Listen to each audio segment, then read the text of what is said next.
세상에서 믿음 생활을 제대로 하려면 여러분 어떻게 하면 되겠습니까? 혹시 여러분 그런 비결을 아십니까? 세상을 사는 법도 우리에게 중요합니다만은 세상에서 믿음으로 사는 것도 더욱 중요한데 어떻게 하면 우리가 세상에서 믿음을 따라 잘 살 수 있을까? 가장 간단한 답은 우리가 흔히 이야기하는 세상 모든 것은 사람 마음먹기에 달렸다. 신앙생활도 매 마찬가지가 아니겠는가? 그런 것입니다. 정말 우리가 마음만 먹으면 세상을 잘 살 수 있겠습니까? 우리가 마음만 제대로 고쳐 먹으면 믿음 생활 정말 모범적으로 잘 할 수가 있겠습니까? 아니, 세상살이가 힘들고 믿음 생활이 힘든 것은 여전히 내 마음의 문제겠습니까?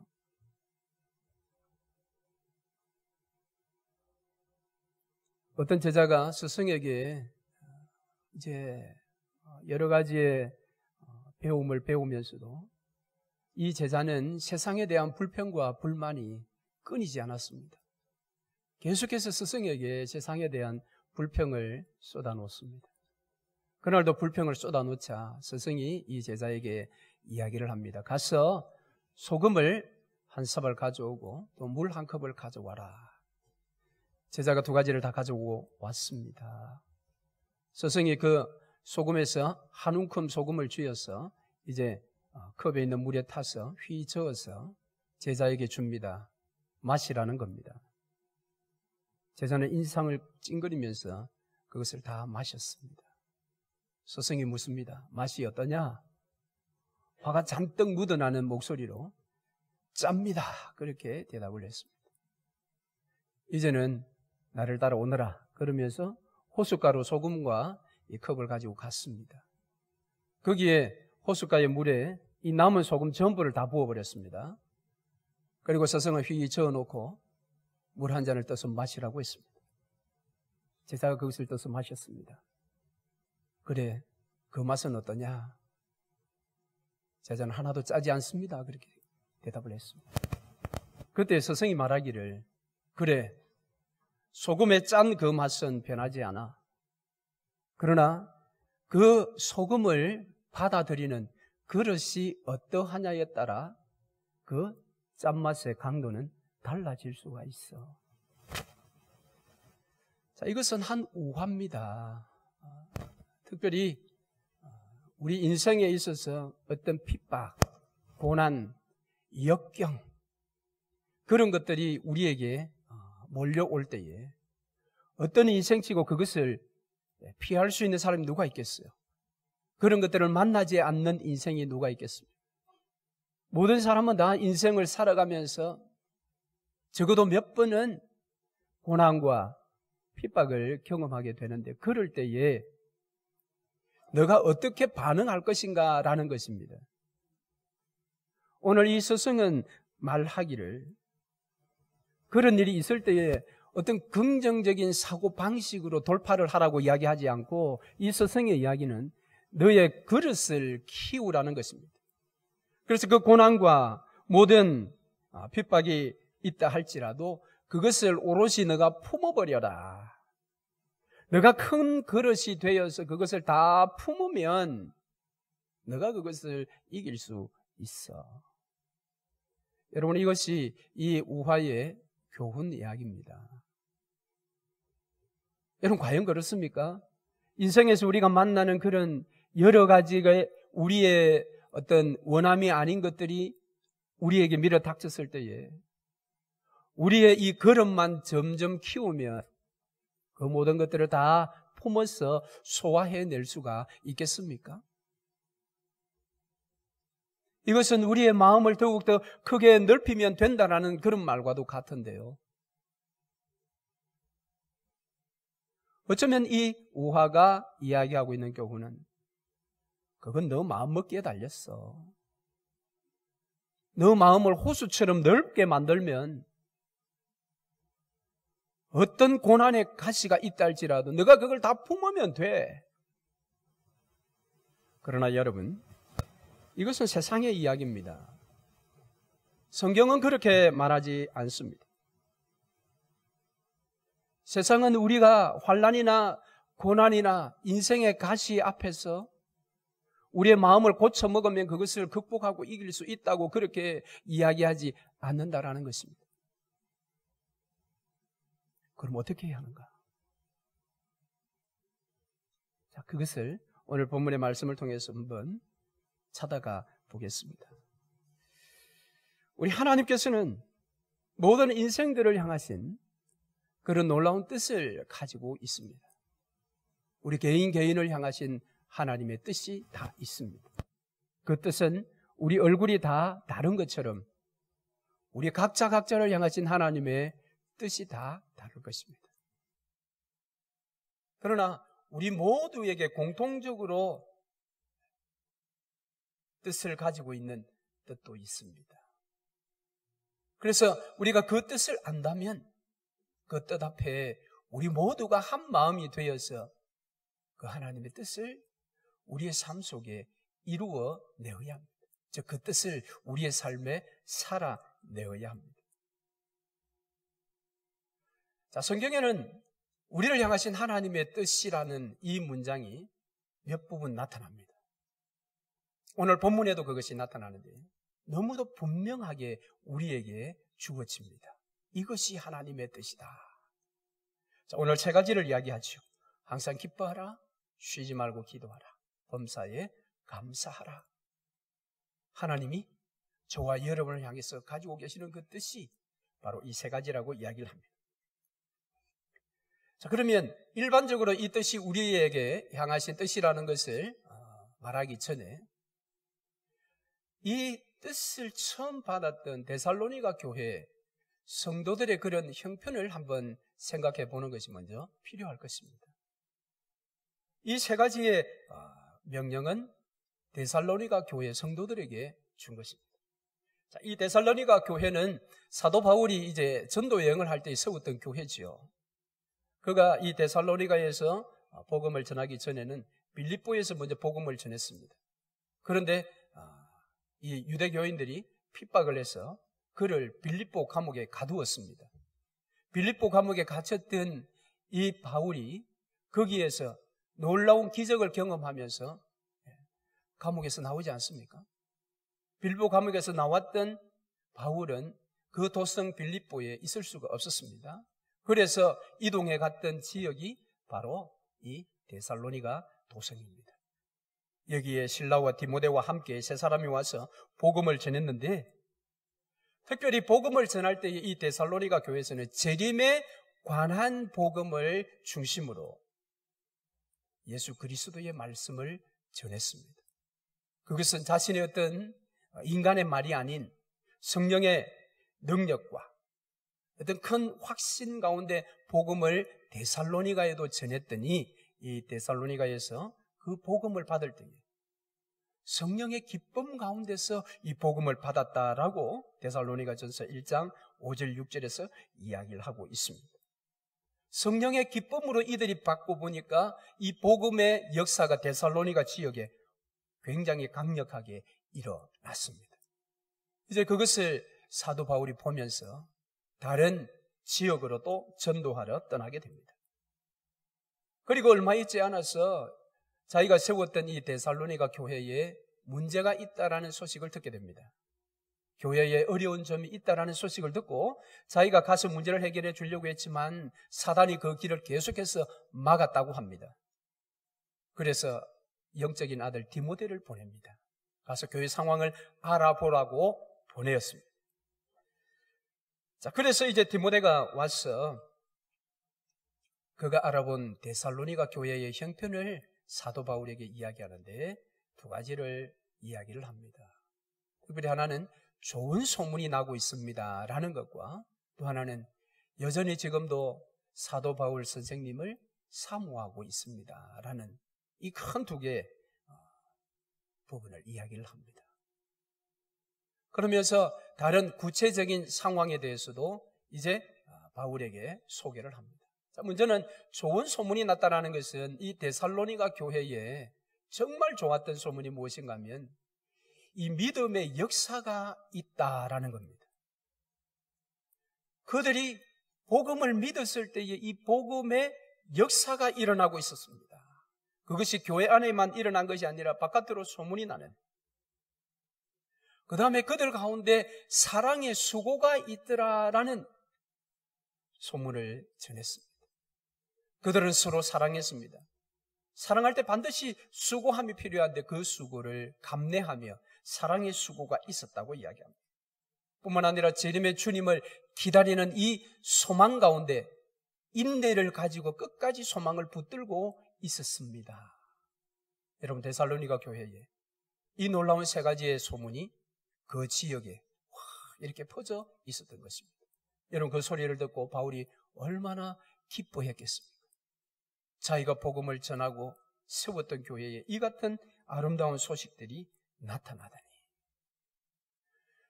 그런데 여러분, 신기한 것은 이렇게 아름다운 소문이 나고 참 모범적인 교회인데도 그 교회에 핍박이 계속해서 있었다라는 것도 듣게 되었습니다. 이렇게 아름다운 소문이 나는 교회인데 이 내적으로 외적으로 이런 문제가 발생했다라는 것입니다. 우리가 생각할 때는 이해가 되지 않죠.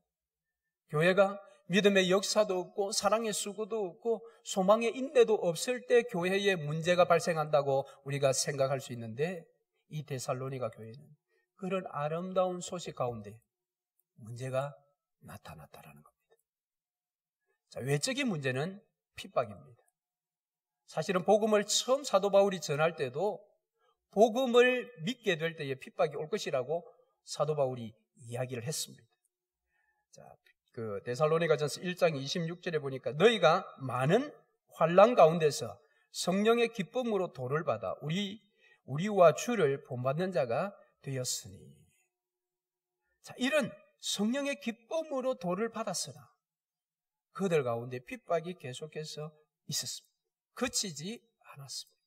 아름다운 소문이 났음에도 불구하고 계속해서 유대교를 믿는 사람들로부터 핍박이 왔습니다. 그러나 감사한 것은 그런 핍박 중에도 그들이 믿음에 요동치 않았다라는 디모데의 이야기를 듣게 되는 겁니다. 그래서 그 기쁨을 3장 9절에 이렇게 표현을 합니다. 바울이 너희로 인하여 모든 기쁨으로 기뻐하니 너희를 위하여 능히 어떠한 감사함으로 하나님께 보답할고.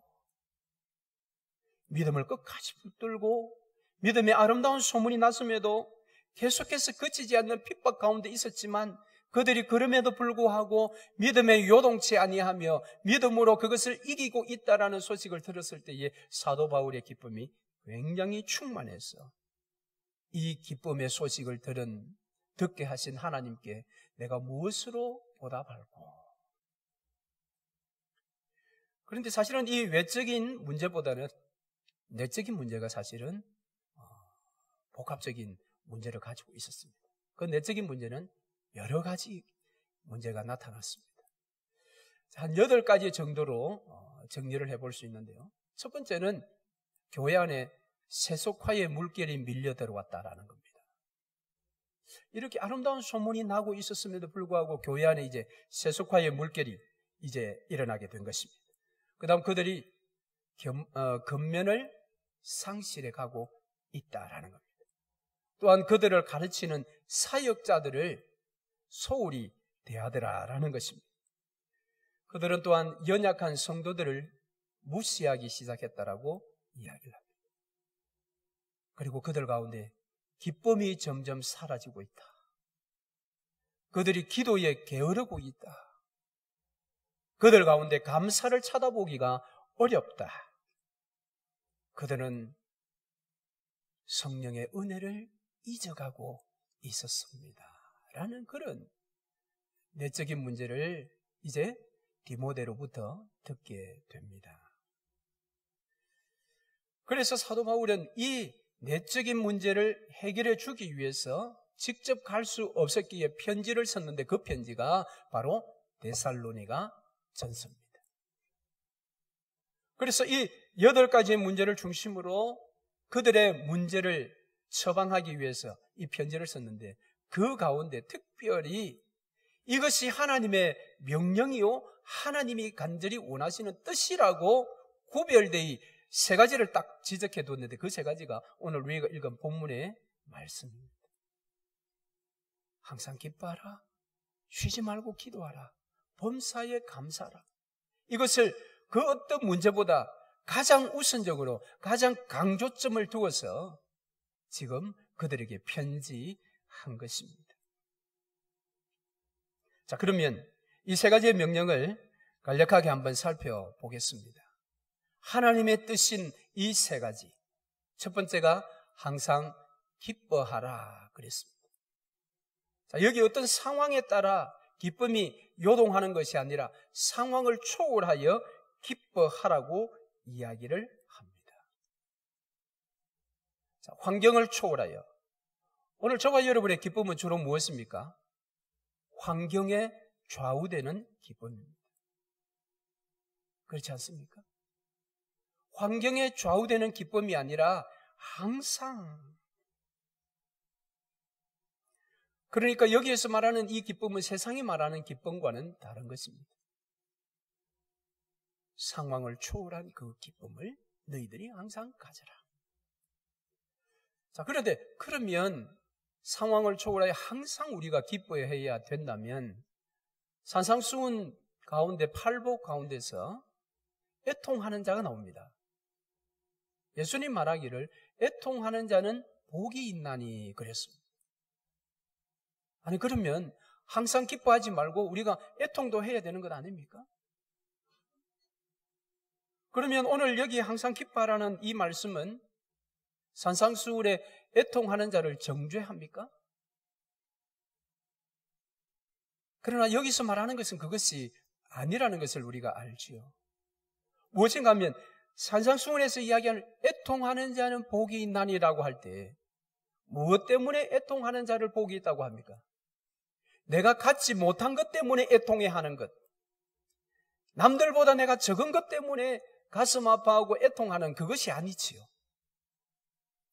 거기서 애통하는 것은 하나님도 알고 나 자신도 알고 하나님의 그 뜻을 오늘 우리의 삶 속에 하나하나 이루어 가야 하는데 그것을 이루어 가지 못하는 나 자신의 믿음의 한계.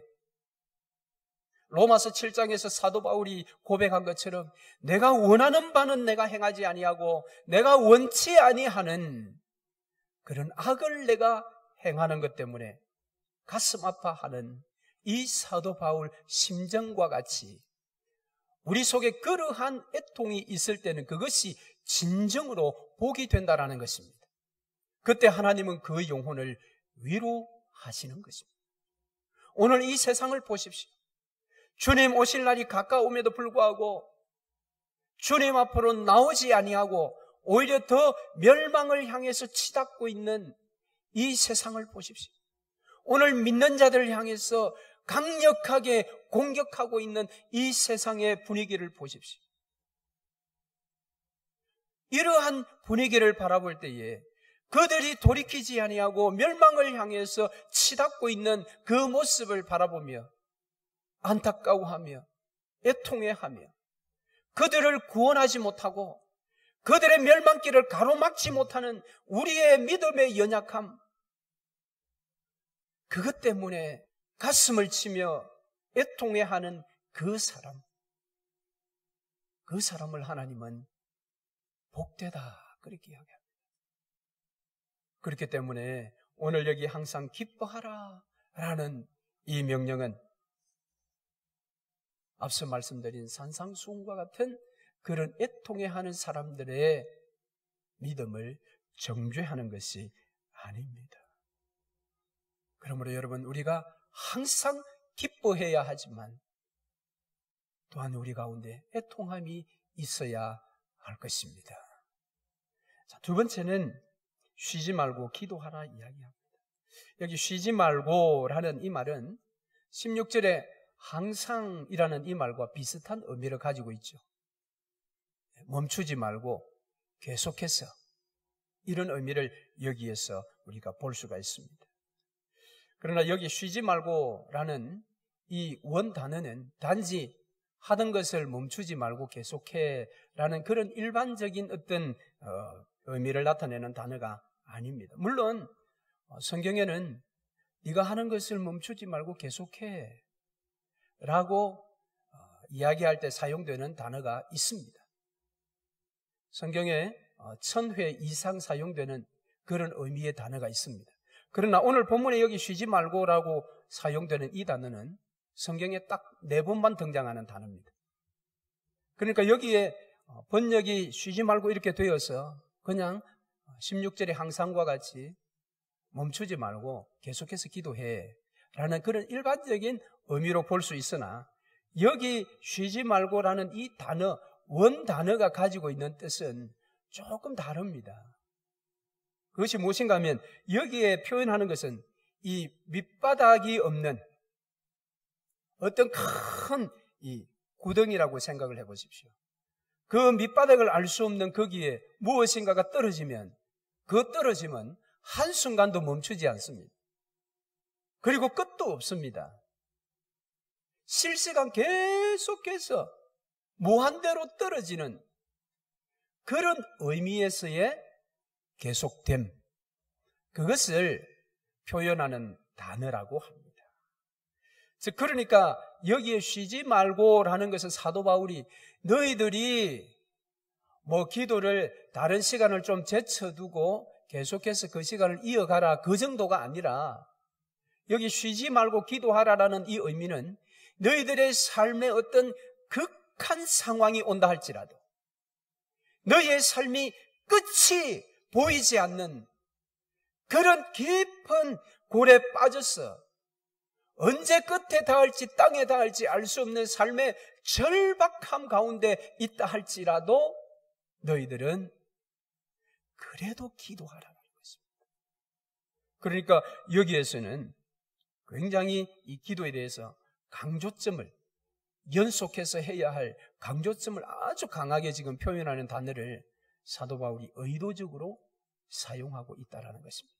뿐만 아니라 여기 기도하라라는 이 단어도 그냥 우리가 일상적으로 알고 있는 그런 기도하다라는 단어가 아니라 이 단어는 하나님 뜻이 이 땅에 이루어지도록 기도할 때에 사용되는 단어를 사용했다고 합니다. 학자들이.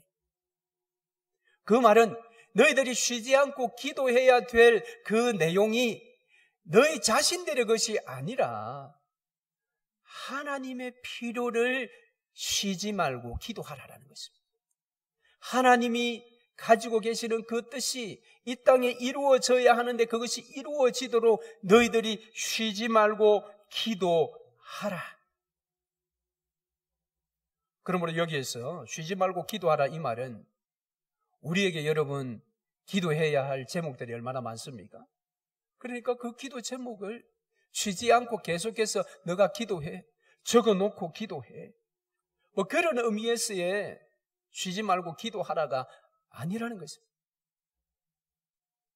때로는 우리가 쉬지 말고 기도하라 이 말씀을 해석을 하면서 기도는 영적인 호흡이니까 영적인 호흡을 너희들이 멈추면 너희 영혼이 죽으니까 쉬면 안 되니까 쉬지 말고 기도해 라고 우리가 그렇게 적용해 왔으나 여기서 원 단어가 이야기하는 의미는 그것이 아니라는 거예요.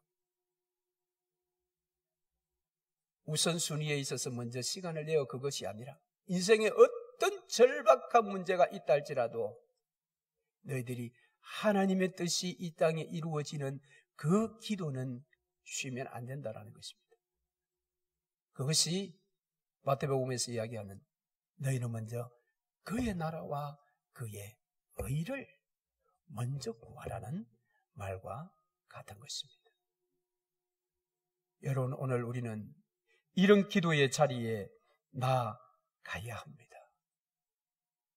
여러분, 어떤 삶의 우선순위에서 기도 시간을 제일 앞에 놓고 그리고 영적인 호흡이니까 우리 자신의 필요를 위해서, 우리 가정의 필요를 위해서, 내 자녀의 필요를 위해서 그런 기도의 제목만 가지고 쉬지 않고 기도하라는 것이 이 말씀의 의미가 아니라 그것보다 더 우선적인 것은 하나님의 뜻이 이 땅에 이루어지기를 너가 기도하되, 삶의 어떤 정황이 있다 할지라도, 아니 너 삶의 어떤 다급한 기도의 제목이 있다 할지라도 그것보다 더 우선적으로 계속해서 그것을 위하여 기도하라 라고 이야기합니다. 사랑하는 성도 여러분, 그러므로 교회를 위해서 여러분 기도해 주시기를 바랍니다. 우리 넓은 장로 교회를 위해서 여러분 먼저 기도하시기를 바랍니다. 교회의 예배와 교회의 기도회를 위해서 여러분 기도하시기를 바랍니다. 교회의 직분자들을 위해서 여러분 기도하시기를 바랍니다. 그것이 그 어떤 기도 제목보다 더 우선적이고, 그 어떤 기도 제목보다 끊이지 않고 계속해서 기도해야 될 기도의 제목인 것입니다. 이것이 여러분을 향하신 하나님의 뜻이라고 합니다. 그 뜻을 이루어 가시기를 바랍니다. 세 번째는 범사에 감사하라고 합니다. 범사라는 것은 모든 일 아니겠습니까? 여기에선 다른 특별한 설명이 필요 없습니다. 범사에 감사하라. 여러분, 사도 바울이 이처럼 세 가지의 명령을 그 데살로니가 교회에 여러 가지 다른 문제점들이 있지만 이 세 가지만을 강하게 지금 구별해서 명령하고 있습니다. 특별히 오늘 우리가 읽은 본문 말씀에 보면 범사에 감사하라, 이것이라고 할 때 이 이것이가 바로 앞에 있는 범사에 감사의 문제만 이야기하는 것이 아니라 그 앞에 나오는 세 가지 명령 전체를 수식하는 말입니다. 이 세 가지 모두가 사실은 한 명령이라는 것입니다. 그것이 바로 하나님의 뜻이다. 하나님의 뜻이다, 이 말은 사도 바울 자기의 뜻이 아니라는 겁니다. 스승인 나의 뜻이 아니라, 목회자인 나의 뜻이 아니라, 사도인 내 뜻이 아니고 복음의 주인 되신 하나님의 뜻이다. 하나님의 뜻이다.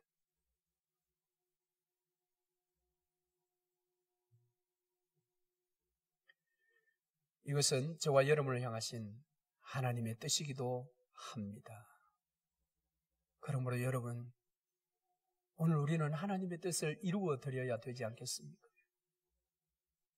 오늘 우리가 하나님께 복음의 빚진 자로서 정확하게 우리 자신의 정체를 안다면 하나님의 뜻을 살아내는 자가 되어야 하지 않겠습니까?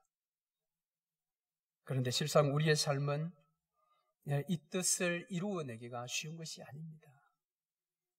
항상 기뻐하는 것이 여러분 쉬운 것이 아닙니다. 항상 우리는 다른 사람들과 비교하기 때문에 기뻐하던 것도 더 많은 것을 가진 사람을 바라보면 그 기쁨을 잃어버립니다. 쉬지 않고 기도하는 것도 마찬가지입니다. 기도의 자리에 나아간다 할지라도 오직 기도하는 것은 자기 자신과 가족들 뿐입니다. 범사에 감사하라고 했는데 오늘 우리 가운데 감사가 희귀합니다. 자주 들리는 것은 불평, 불만입니다. 그러므로 이 뜻을 이루어가는 것은 정말 쉬운 것이 아님을 우리가 절감합니다. 왜 이렇게 어려운 것을 하나님 우리에게 당신의 뜻이라고 지금 명령하고 있을까요? 우리가 마음을 제대로 먹지 못해서 그렇습니다. 마음을 한번 내가 결단하지 못했기 때문에, 결단성이 없는 나의 어떤 기질 때문에 그렇습니까? 그런데 하나님은 이것이 가능하다고 이야기합니다. 사도 바울을 통해서 그것을 가능케 하는 비결을 우리에게 소개합니다. 자, 마지막 18절 말씀. 이것이 그리스도 예수 안에서 너희를 향하신 하나님의 뜻이니라. 무엇입니까? 그리스도 예수 안에서 이것이 가능하다고 이야기합니다. 우리의 마음의 결단에 따라, 결심에 따라 그것이 가능한 것이 아니라 그리스도 예수 안에 있으면 이것이 가능해진다라는 것입니다. 지난주 우리가 살펴본 것처럼 성령의 9가지 열매를 우리가 맺기 위해서 그 열매 하나하나에 집중하고 그 열매를 맺히기 위해서 내가 결단하고 혈서를 쓰고 골기를 하고 그것이 아니라 그 9가지 열매를 맺도록 만드는 그 나무가 시냇가에 심겨졌느냐 시냇가에 심겨져 있지 않느냐의 문제였습니다. 그가 시냇가에 심겨져 있다면 시냇가에 있는 그 물에 영양분을 공급받아 9가지 열매는 자연적으로 나타나게 되는 것입니다. 그런데 그 나무가 시냇가가 아니라 광야에 심겨져 있었으니 열매가 날 수가 없는 거죠. 그러니까 성령의 가짜 열매를 자기 열매에 매달아 두는 것입니다. 그래서 교회 나와서 사랑이 없지만 사랑이 있는 척 하는 것입니다. 교회 나와서 충성이 없음에도 불구하고 충성을 보여주는 척 하는 것입니다. 그런 것들은 다 가짜입니다. 나무가 시냇가에 심겨졌느냐, 저 있지 않느냐. 마찬가지로 오늘도 이 세 가지를 우리가 행할 수 있는 것은 우리가 기뻐하자고 골기해서 되는 것이 아닙니다. 이제부터는 내가 기도를 쉬지 않으리라 혈서를 쓴다고 되는 것이 아닙니다. 어떤 경우에도 감사를 먼저 내가 외치자라고 그렇게 해도 그건 안 되는 것입니다.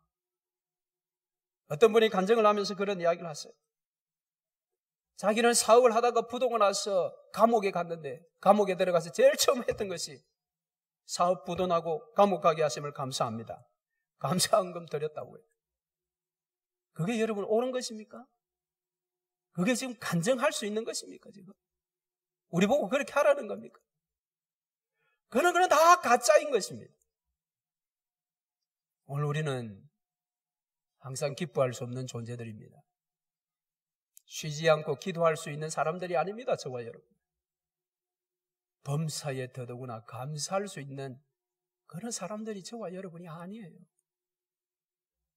언제나 불평하고 불만족하고 기도를 쉬기를 좋아하고. 그런데 오늘 여기 하나님께서 이것은 그리스도 예수 안에 있으면 가능하다라는 것입니다. 여러분, 그리스도 예수 안이 무엇입니까? 요한복음 1장 14절 말씀에 말씀이 육신이 되어 우리 가운데 거하심에 우리가 그의 영광을 보니 아버지의 독생자의 영광이요 은혜와 진리가 충만하더라. 요한복음 15장 10절에 내가 아버지의 계명을 지켜 그의 사랑 안에 거하는 것 같이 너희도 내 계명을 지키면 내 사랑 안에 거하리라. 우리가 그리스도 예수 안에 있다라는 것이 무엇입니까? 말씀이 육신이 되어 우리 가운데 오셨어. 우리 가운데 들려주셨던 이 복음의 말씀, 이 복음의 말씀을 지키며 그 말씀 안에 우리가 머물게 될 때에 그때 여러분 이 세 가지의 명령은 우리가 수행할 수가 있습니다. 그 안에 우리가 어떻게 들어갈 수 있습니까?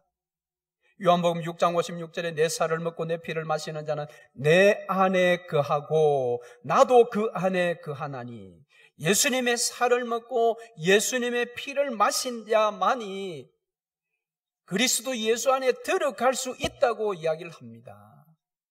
예수의 살과 피를 먹고 마시는 것이 무엇입니까? 그것은 곧 예수 그리스도의 십자가와 부활을 믿음으로 아멘으로 받았어. 예수님을 내 인생의 주인으로 모시고 살아가는 것입니다. 그런 자가 그리스도 예수 안에 들어갈 수 있는 자입니다. 저와 여러분은 그래서 예수 그리스도 안에 들어가 있는 자들 아닙니까? 그리스도 예수 안에 여러분 그럼 무엇이 있습니까? 요한복음 14장 6절 말씀에 보니까 예수께서 가라사대 내가 곧 길이요 진리요 생명이니 나로 말미암지 않고는 아버지께로 올 자가 없느니라. 14장 27절 말씀에도 평안을 너희에게 끼치노니 곧 나의 평안을 너희에게 주노라. 내가 너희에게 주는 것은 세상이 주는 것 같이 아니하니라. 너희는 마음에 근심도 말고 두려워하지도 말라. 그리스도 예수 안에는 길이 있습니다. 진리가 있습니다. 생명이 있습니다. 평안이 있습니다. 할렐루야! 그러므로 그 안에 우리가 거하면, 그 안에 머물면 우리 항상 기뻐할 수 있습니다. 항상 기뻐해집니다. 쉬지 않고 기도할 수 있습니다. 기도해집니다. 범사에 감사할 수 있습니다. 아무것도 없지만, 상대적으로 박탈감을 느낄 수 있지만, 자기도 놀랄 만큼 범사에 감사하는 사람이 될 수 있습니다. 왜요? 고린도후서 5장 17절에 무엇이라고 말합니까? 그런즉 그리스도 안에 있으면 누구든지 새로운 피조물이라. 이전 것은 지나갔으니 보라 새 것이 되었도다. 할렐루야. 적당하게 더 좋은 것이 아닙니다. 이전의 옛 것보다 적당히 더 능력이 가미된 것이 아니라 완전히 새로운 것. 다른 사람들 항상 기뻐하지 못하는데 그래도 나는 일주일에 며칠은 항상 기뻐해. 그런 것이 아닙니다. 완전히 새로운 것입니다. 그러나 여러분, 우리가 그리스도 예수 밖에 있으면 어떻게 됩니까? 에베소서 2장 12절 말씀에 그때의 너희는 그리스도 밖에 있었고 이스라엘 나라 밖의 사람이라. 약속의 언약들에 대하여 외인이요 세상에서 소망이 없고 하나님도 없는 자이더니. 세상에 소망이 없다라는 겁니다. 하나님의 약속, 장차 우리가 받을 하나님 나라의 유업에 대하여 제외된 자다. 그러니 여러분, 삶에 기뻐할 이유가 무엇이 있겠습니까? 기도해야 할 이유가 무엇이 있겠습니까? 뭐에 좋다고 범사에 감사하겠습니까? 그리스도 예수 밖에 있는 자는 이처럼 비참한 삶에 떨어지고 마는 것입니다. 여러분, 말씀을 맺겠습니다. 하나님의 뜻을 오늘 내 삶에 살아내는 것은 우리에게 달린 것이 아닙니다. 내 능력의 많고 적음에 달린 것이 여러분 아닙니다. 내 마음 먹기에 더더구나 달린 것은 아닙니다. 아무리 마음 먹어도 우리 이런 세 가지 삶을 살아낼 수 없습니다. 사울은 그것이 아니라고 합니다. 그럼 사울이 주장하는 바가 무엇입니까? 그것은 포지션의 문제라는 겁니다. 우리의 포지션이 그리스도 예수 안에 있는가, 그리스도 예수 밖에 있는가 문제입니다. 기쁨의 문제가 있습니까? 기도의 문제가 있습니까? 감사의 문제가 있습니까? 여러분의 포지션을 점검해 보시기 바랍니다. 여러분은 그리스도 예수 지금 밖에 있는 것입니다. 그러나 우리가 끊임없이 우리 자신의 포지션을 점검하며 끊임없이 우리 자신들의 포지션을 그리스도 예수 안에 머물도록 계속해서 힘쓰고 노력하면 여러분 항상 기뻐할 수 있습니다. 쉬지 않고 기도되어집니다. 범사에 여러분 감사할 수 있습니다. 이것이 하나님께서 우리에게 알려주신 비결입니다. 여러분의 포지션이 그리스도 예수 안에 영원히 머무시기를 주의 이름으로 축원합니다. 아멘.